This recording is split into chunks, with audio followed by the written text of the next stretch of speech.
कहते हैं सियासत की बिसात पर कोई किसी का सगा नहीं होता और मिडिल ईस्ट में ये कहावत एक बार फिर सच होती दिख रही है। एक ऐसा दोस्त जो सालों तक ढाल बनकर खड़ा रहा, आज उसी ने पीठ में छुरा घोंप दिया है। जी हाँ, हम बात कर रहे हैं तुर्की और हमास की। तुर्की ने एक ऐसा दांव चला है जिसने हमास को अकेला कर दिया है और इसी खेल के बीच इजराइल एक नए डर से कांप उठा है। क्या है पूरा चक्रव्यूह, इस वीडियो में आगे जानिए। नमस्कार, मैं हूं अनुषी गुप्ता। ये वही राष्ट्रपति एर्दोगान है जो हमास को फिलिस्तीन का भूमि पुत्र और आजादी का सिपाही बताते नहीं थकते थे, लेकिन अब पासा पलट चुका है। वही एर्दोगान अब हमास से हथियार डालने और गाजा की सत्ता छोड़ने की मांग कर रहे हैं।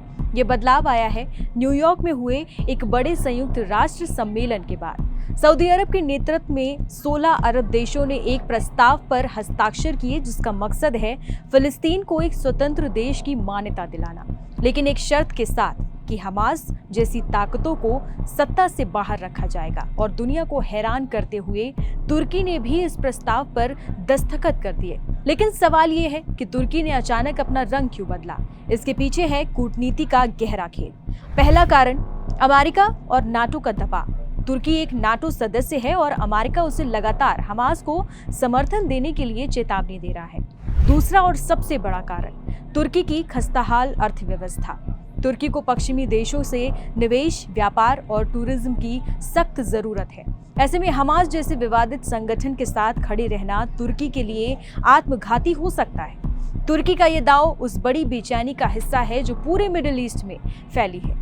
इसी बेचैनी का नतीजा है इजराइल का नया डर। इजराइल के राष्ट्रीय सुरक्षा परिषद यानी कि NSC ने अपने नागरिकों के लिए UAE की यात्रा पर अब तक की सबसे कड़ी चेतावनी जारी कर दी है। UAE में रह रहे या वहां जाने की सोच रहे इजरायलियों को अत्यधिक सावधानी बरतने को कहा गया है।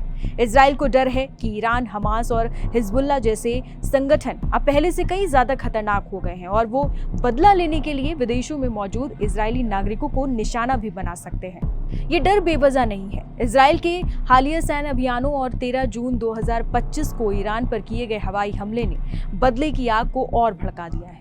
उस हमले में ईरान के सैकड़ों सैन्य अधिकारी और नागरिक मारे गए थे। वहीं गाजा में 7 अक्टूबर 2023 से अब तक 60,000 से ज्यादा फिलिस्तीनी अपनी जान गंवा चुके हैं। ये आंकड़े सिर्फ संख्या नहीं है, बल्कि उस नफरत और बदले की भावना को दर्शाते हैं जो अब इजराइल के लिए एक बड़ा खतरा बन चुकी है। तो अब तस्वीर बिल्कुल साफ है। एक तरफ हमास अपने सबसे बड़े समर्थक तुर्की के धोखे से कूटनीतिक तौर पर अकेला पड़ गया है, तो दूसरी तरफ इजराइल अपने ही सैन्य अभियानों के नतीजों से पैदा हुए खतरे के जाल में फंस गया है।